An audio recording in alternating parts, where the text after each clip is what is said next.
Hello, everybody. My name is Jules Lynch.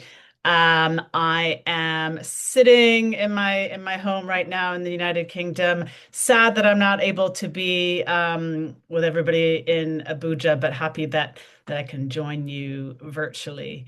Firstly, I just want to say a huge congratulations to SEGEI and to Onyinye and to Queen and to Tosin and everybody who's just doing all of this hard work. Dedication was the word, that kept coming to mind, and determination. The word that I put in there was determination. You have to be the most determined person in each room. And it sounds like, this is something that is very clear when talking about the work of Sege. So I'm just really, grateful to be here, and huge congratulations on your 10 years. I don't know if I'm going to have any answers in terms of, how do we sustain the work that we're doing. I think that's something that we need to continue to talk about together, and I know somebody had mentioned sort of the power of partnership and the power of collaboration. And I believe intrinsically in using collaboration and knowledge sharing to be able to sustain the momentum that organizations like SEGE or Global Girl Project are creating around the world. Um, so let me get started. I think that um,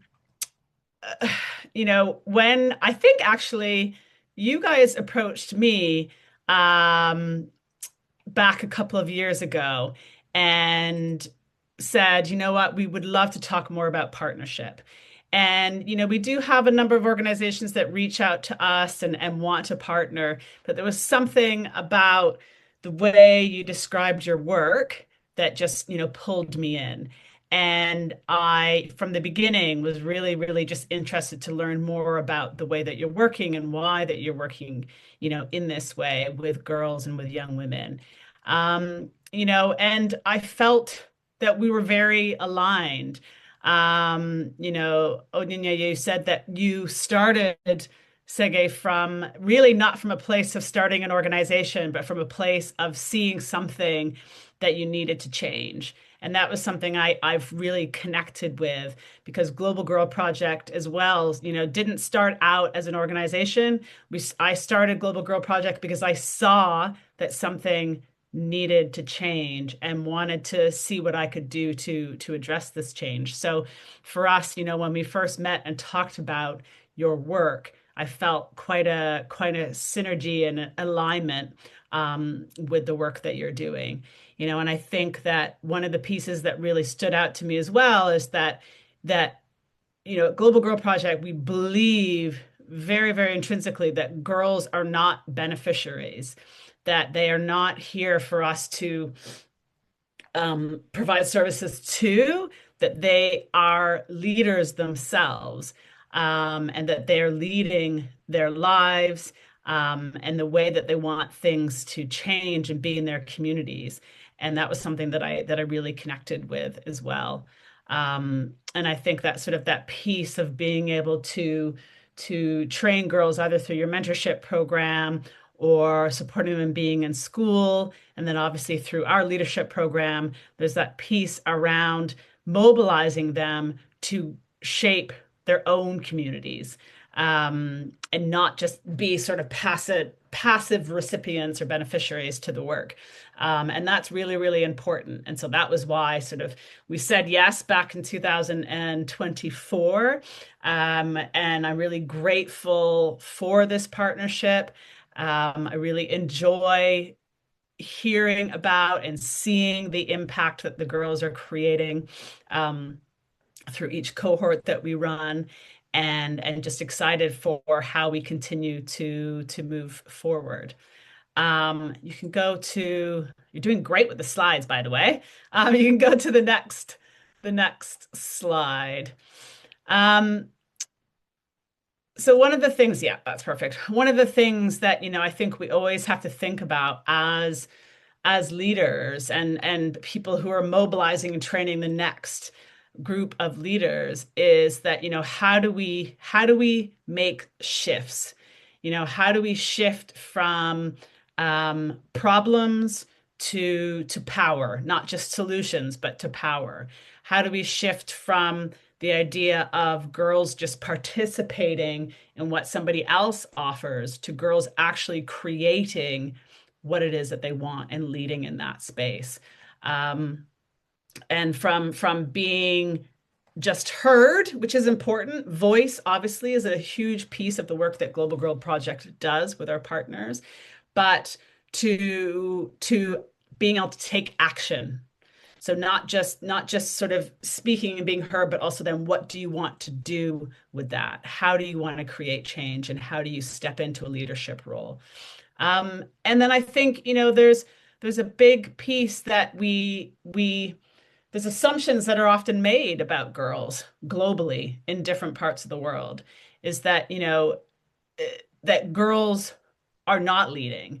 And what we see through the work with SEGEI, or we see with our other partners, is that girls are very much leading already, but they just need to have a safe space to be able to do so.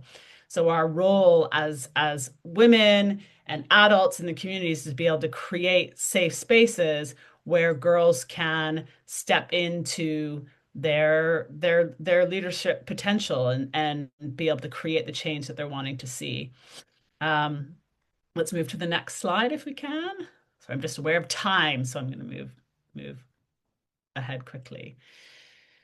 So, Global Girl Project started, we're only a year older than you, so we're basically 10 as well, right?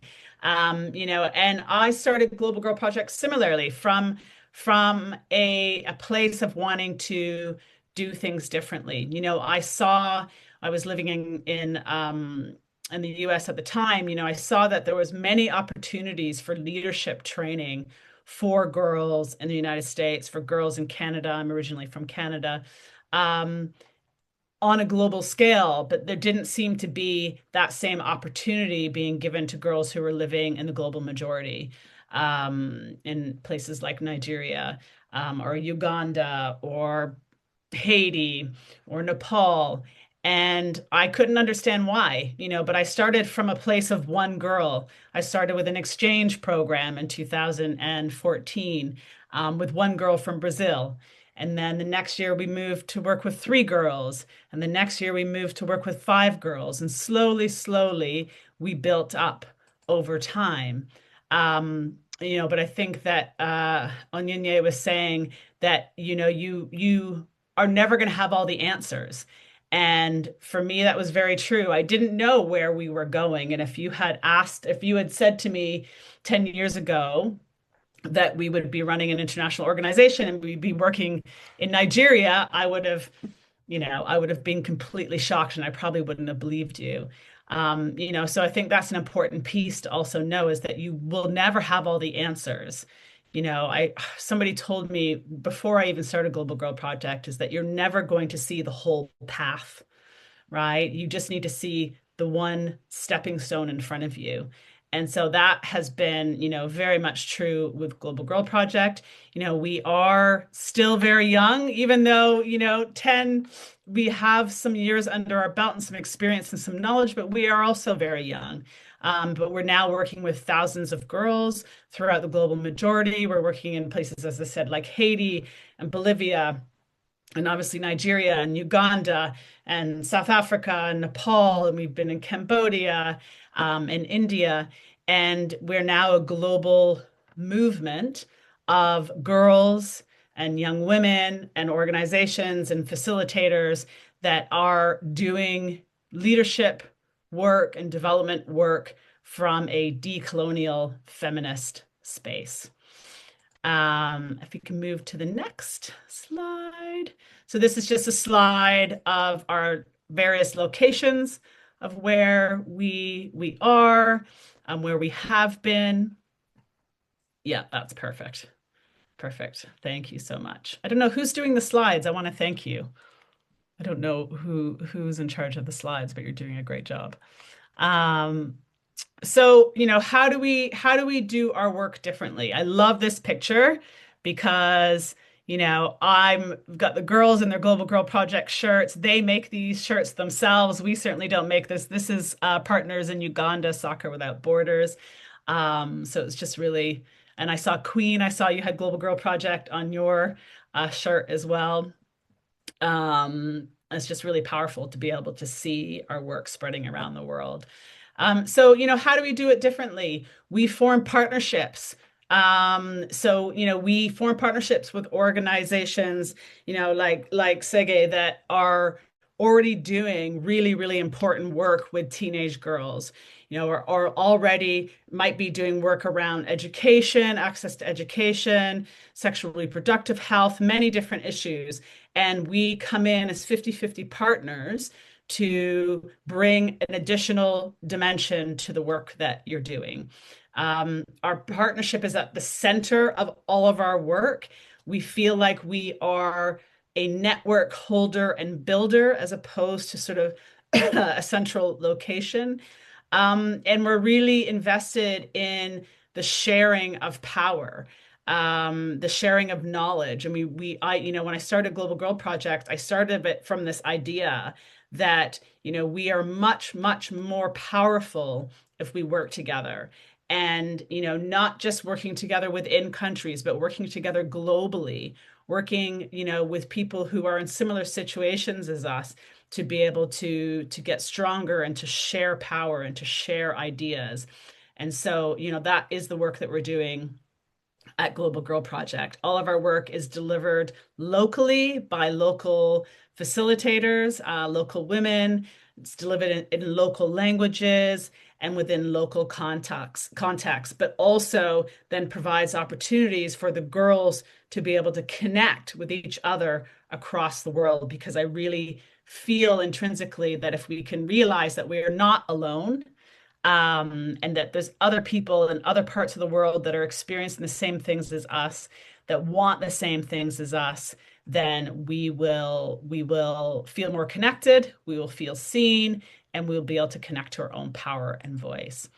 Um, so, how we look forward to the next 10 years, I really feel like we need to invest more and more in leadership opportunities, not just programming, but leadership opportunities for girls and young women to be able to step up into positions of power, positions of voice and choice, and be able to lead and be a part of the decision making that needs to be happening within communities.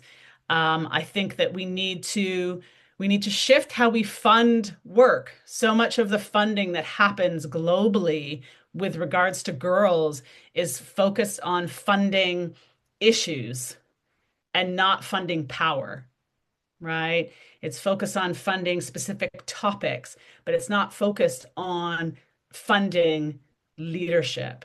And I feel like that's a really, really important piece of work that we need to do so that we can build long-term solutions, and to be able to build global networks like we are building at Global Girl Project, where we can all work together to be able to mobilize the next generation so that when we're old and we're sitting in our in our home and are just trying to rest and take care of ourselves, that we have the next generation of young women who are out there leading, using their voice to stand up against what they think is unjust and taking action to create the change that they want to see, in their own communities, locally, and around the world.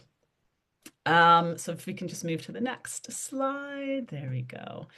So I think, this is the piece that I know that many of us here are already investing in, we already know. But, I believe very, very deeply that every girl can lead. We just need to work with them to redefine what leadership means. It doesn't mean that you have to run your own organization. It doesn't mean that you have to sit in office somewhere as a politician. It means that every day things that you do and the way that you live your life and the way that you treat people, that is leadership. And that every girl has that potential and that we need to invest in that both financially, but in terms of our time and our expertise and the sharing and opening up of spaces so that girls can come together across the world and lead and create the change that they want to see. Thank you.